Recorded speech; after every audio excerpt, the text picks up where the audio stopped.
Paysage aux mille facettes, les îles bretonnes, à l'extrémité ouest de l'Europe, sont les ultimes parcelles de terre avant l'immensité de l'Atlantique. À elle seule, la Bretagne rassemble 797 îles.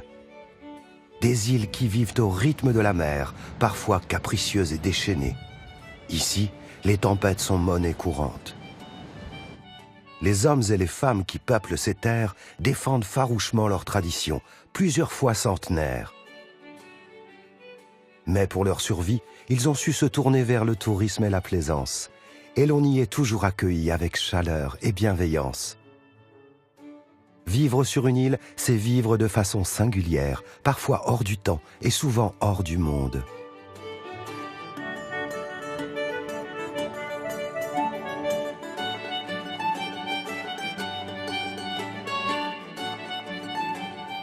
Mais c'est surtout vivre en harmonie avec la mer.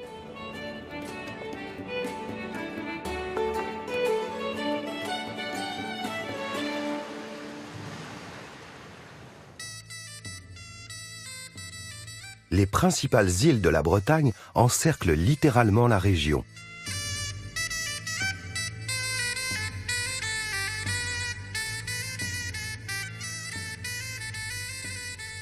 Le golfe du Morbihan est une mer intérieure, séparée de l'Atlantique par la presqu'île de Rhuys. Son nom signifie d'ailleurs petite mer. On dit ici que le golfe renferme autant d'îles qu'il y a de jours dans l'année. Certaines sont peuplées depuis le néolithique. Et l'on trouve encore des traces de cette présence humaine, comme le cairn de Gavrinis, sur l'île du même nom, au milieu du golfe. Édifié il y a plus de 5000 ans, le monticule de pierre et de terre abrite un étonnant dolmen à couloir de 14 mètres de long, composé de 29 dalles sculptées. Il conduit à ce qui pourrait vraisemblablement être une chambre funéraire. Depuis des décennies, les meilleurs spécialistes tentent de percer les secrets de ce chef-d'œuvre du néolithique. Non loin de là, sur l'île aux Moines, on découvre le dolmen de Pénappe. On se demande toujours comment a été posée la dalle horizontale. Eh bien, tout simplement en enterrant les menhirs jusqu'à la pointe. Il suffisait alors de faire rouler le dernier élément sur ces mêmes menhirs, puis de dégager la terre. De par leur position stratégique, les îles bretonnes ont très rapidement eu une importance militaire et commerciale. Dans le sud du Golfe, Belle-Île-en-Mer en est un parfait exemple avec sa citadelle fortifiée par Vauban au XVIIe siècle.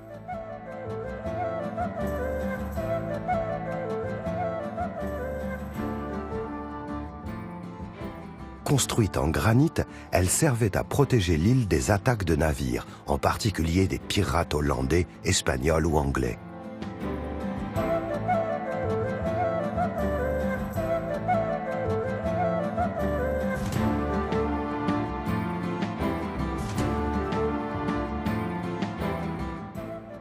Mais qu'est-ce qui pouvait bien les attirer sur cette île ? Eh bien, ce n'était ni l'or ni l'argent qu'ils convoitaient, mais d'importantes réserves d'eau douce. L'eau douce, si chère aux marins du monde entier, a toujours été une ressource rare dans les îles. En 1896, les Molénais tentèrent de venir en aide à un paquebot anglais qui s'était échoué au large. Pour les remercier, la reine Victoria leur offrit une citerne de récupération. Elle fut couplée à un impluvium, procédé d'origine romaine qui consiste à disposer de grandes plaques de béton pour récupérer l'eau de pluie. Depuis, Molène est autonome en eau douce. Les naufrages en tout genre ont marqué l'histoire de ces îles, comme en témoignent les nombreux cimetières et monuments qui rendent hommage aux disparus en mer.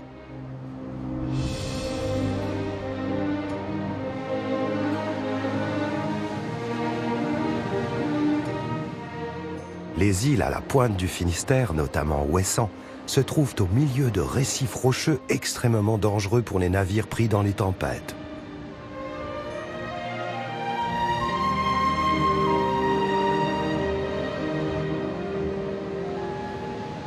Au fil des siècles, de nombreux hommes ont perdu la vie dans ces eaux déchaînées.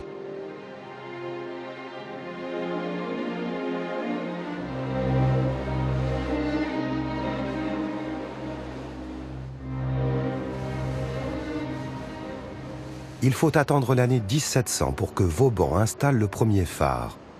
Depuis, ils ont colonisé les côtes et sauvé de nombreuses vies.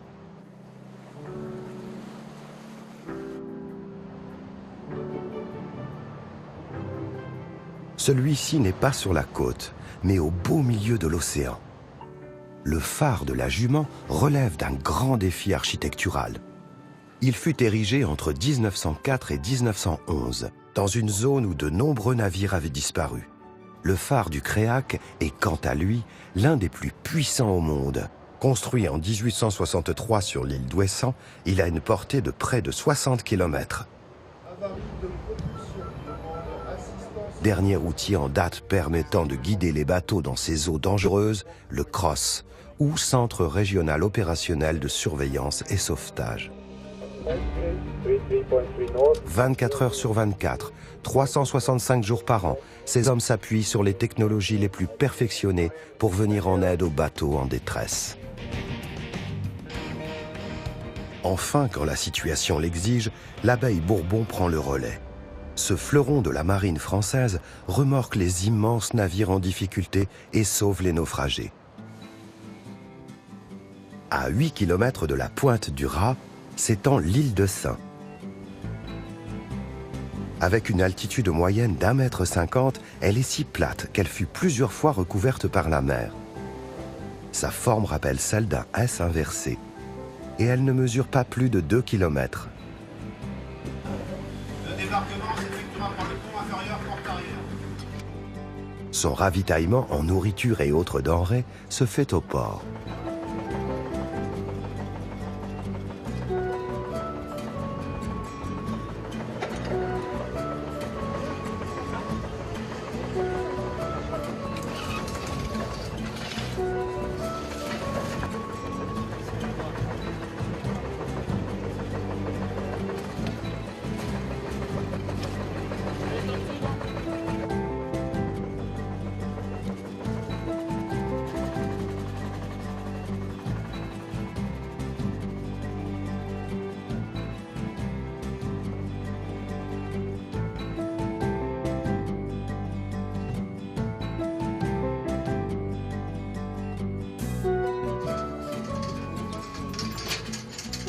C'est une île sans voiture, aux rues étroites pour se protéger des vents violents.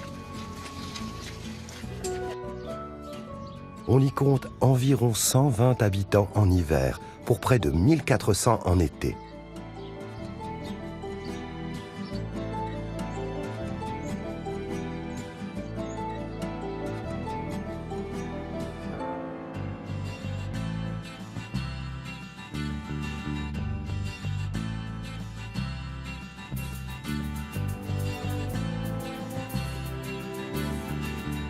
La vie y est dure et depuis toujours l'île de Sein est confrontée aux tempêtes et aux agressions de la mer. À l'instar d'Ouessant, de nombreux naufrages ont eu lieu dans ces eaux.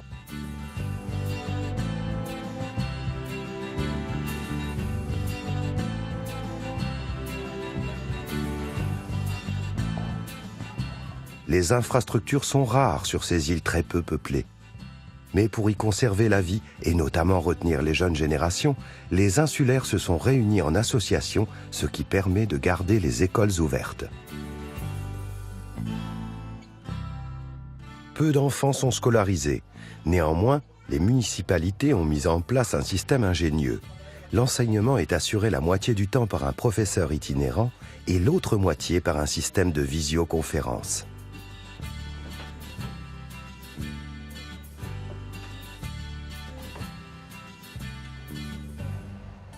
Retour à Ouessant, où l'on découvre que la religion et les traditions sont encore très présentes. Sur le continent, nombreuses sont les fêtes religieuses qui ont disparu, mais dans les îles, quelques pratiques subsistent encore. Datant du XIVe siècle, la tradition de la fête Dieu ou fête du Saint-Sacrement est encore célébrée sur l'île. Pour la circonstance, les habitants ornent le pas de leurs portes et les rues de composition florale et de motifs à base de marc de café et de farine.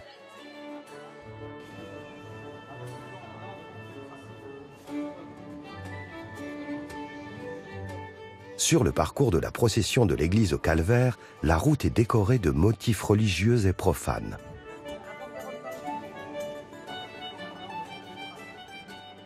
Après ces préparatifs, les Ouessantins participent à la cérémonie religieuse, certains en costume traditionnel.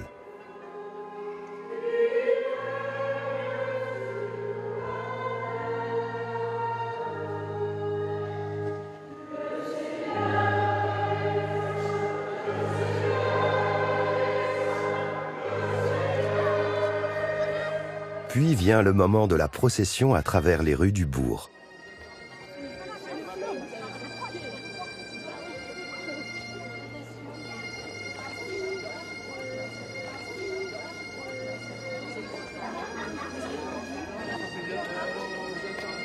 Le Père, le Fils et le Saint-Esprit.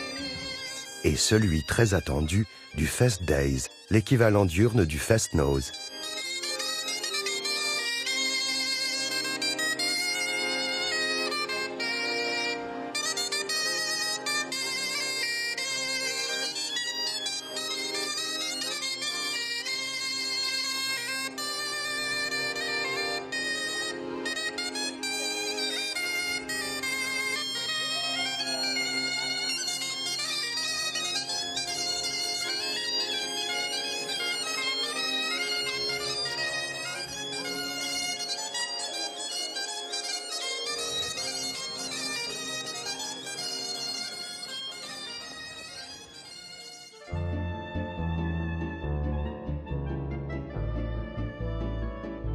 Plus loin sur l'île, on peut croiser de grands troupeaux de moutons.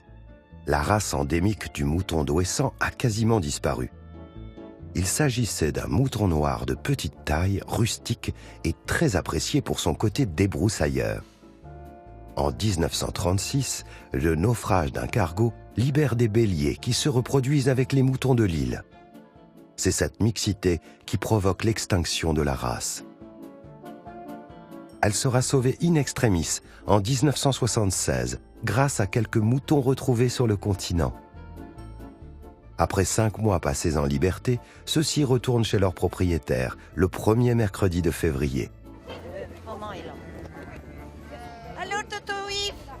Ces derniers sont tous ravis de les récupérer car ils les considèrent comme de véritables animaux de compagnie.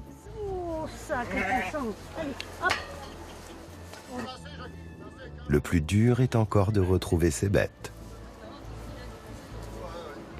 5. Hop, t'as trouvé. Voilà, c'est ce qu'il faut.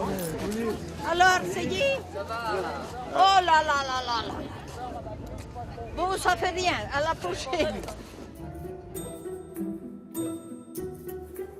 Autre espèce endémique de l'île, les abeilles noires, rares et de petite taille.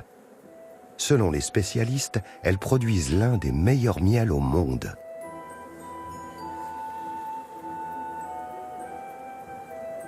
L'abeille noire a été réintroduite sur l'île par l'association du Conservatoire il y a une vingtaine d'années. Et ce, pour la protéger de l'invasion fulgurante du parasite de l'abeille asiatique qui décime une grande partie des ruches sur l'ensemble de la planète.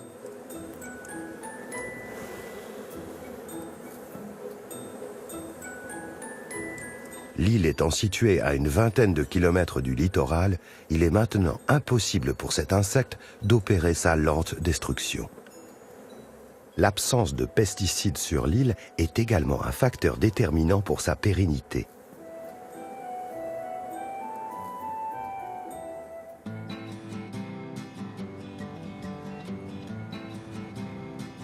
Mais il est évident que la grande source de revenus des îles provient de la mer, et notamment des coquillages.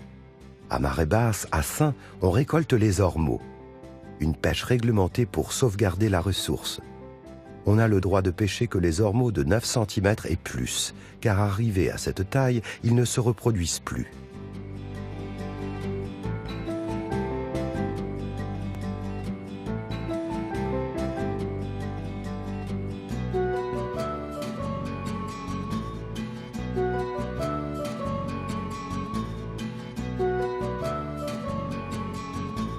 Plus loin, au large de l'île de Groix, ce bateau remonte des moules. À la différence des moules de Bouchot qui poussent sur des poteaux, celles de l'île de Groix sont des moules de corde, élevées en pleine mer pendant 24 à 36 mois.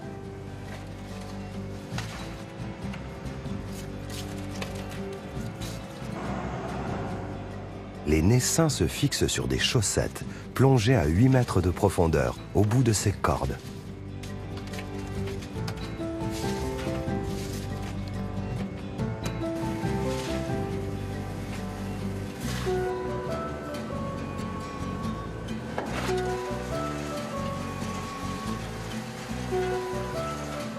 Cette moule de taille supérieure a également un goût plus iodé, très apprécié des connaisseurs.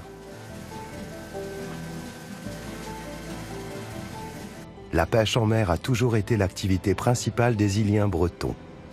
À Groix, le thon blanc a longtemps été la principale source de revenus. L'île a d'ailleurs été le premier port thonier de France, de 1870 à 1940. Et un thon a même remplacé le coq au sommet de l'église de Saint-Tudy.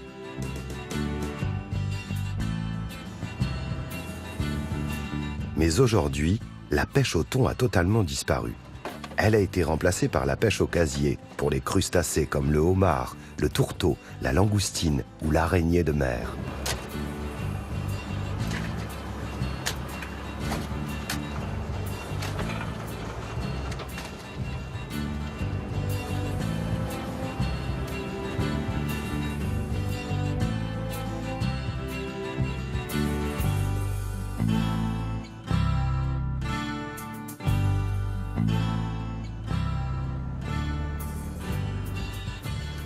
Mais aussi la pêche au filet pour une multitude de poissons comme la sardine, le maquereau ou encore l'anchois.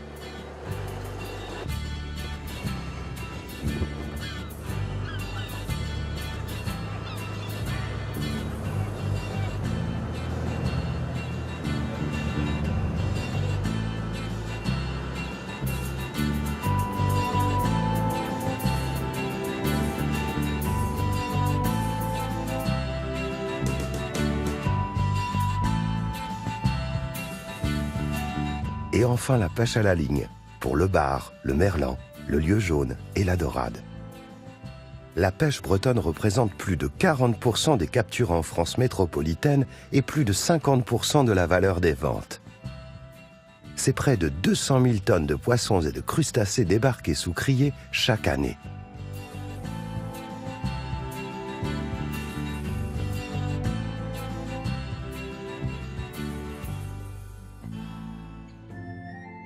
Autre pêche, plus inattendue celle-là, la pêche au goémon, une algue riche en nutriments.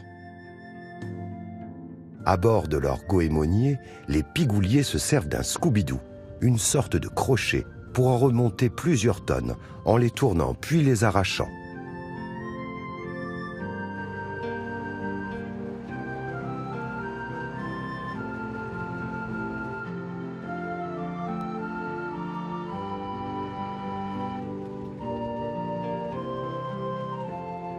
Récoltée depuis des siècles par les Bretons, elle a permis, grâce à ses qualités d'engrais naturel, de développer l'agriculture sur certaines îles.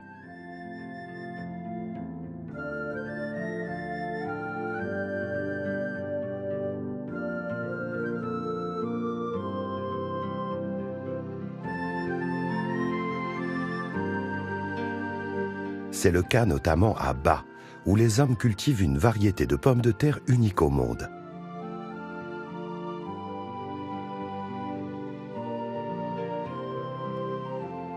Elles sont récoltées sur de petites parcelles. En tout, 27 producteurs se partagent leur exploitation, dont 11 en agriculture biologique.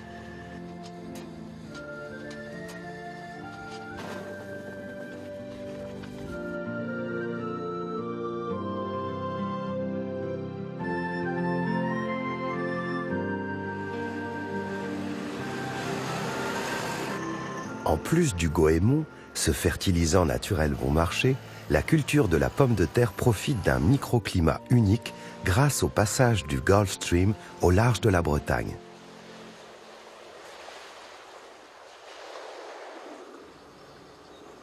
On retrouve cette douceur sur l'île de Bréhat, située en face de la pointe de l'Arc-Ouest. Elle a même permis la création d'un magnifique jardin botanique doté de nombreuses espèces exotiques.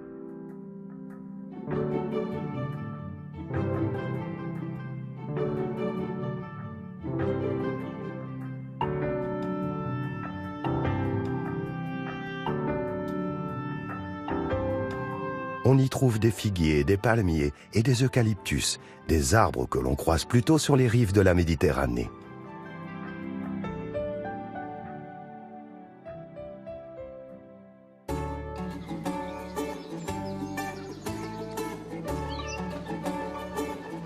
L'île aux fleurs est un véritable havre de paix. Ici, à l'exception de quelques rares tracteurs, aucune voiture ne circule. Tout se fait à pied, en vélo ou en bateau, bien sûr.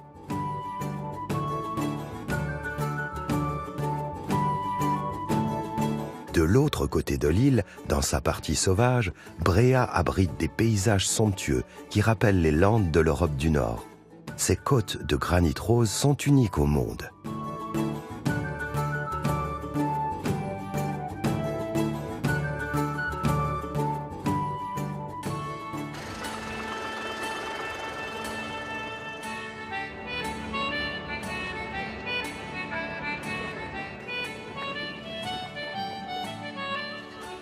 Toute cette beauté ne laisse évidemment pas insensible. Chaque année, les îles bretonnes accueillent aux périodes estivales des centaines de milliers de touristes. Ils peuvent profiter ici des plages, des eaux turquoises, des 2000 km de sentiers des douaniers, des nombreuses écoles de voile ou centres de thalassothérapie et des multiples ports de plaisance. En tout, le secteur du tourisme emploie plus de 50 000 salariés et 20 000 saisonniers en période estivale.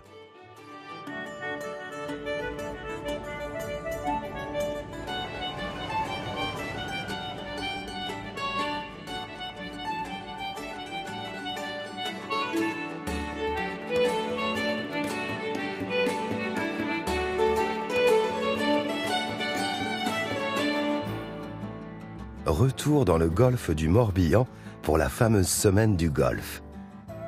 Elle a lieu tous les 2 ans.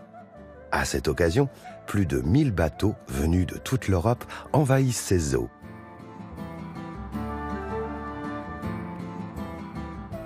La fête se déroule sur 6 jours, durant la semaine de l'Ascension. L'ambiance est chaleureuse et d'une grande simplicité.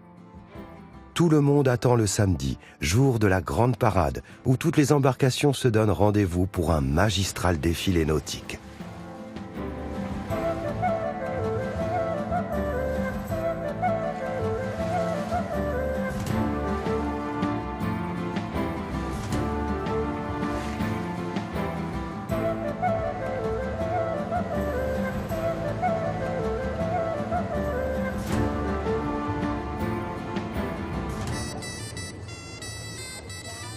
Du voilier au vieux gréement, on y croise les plus nobles navires du continent. Le tout rythmé par les chants des marins. Le spectacle est garanti.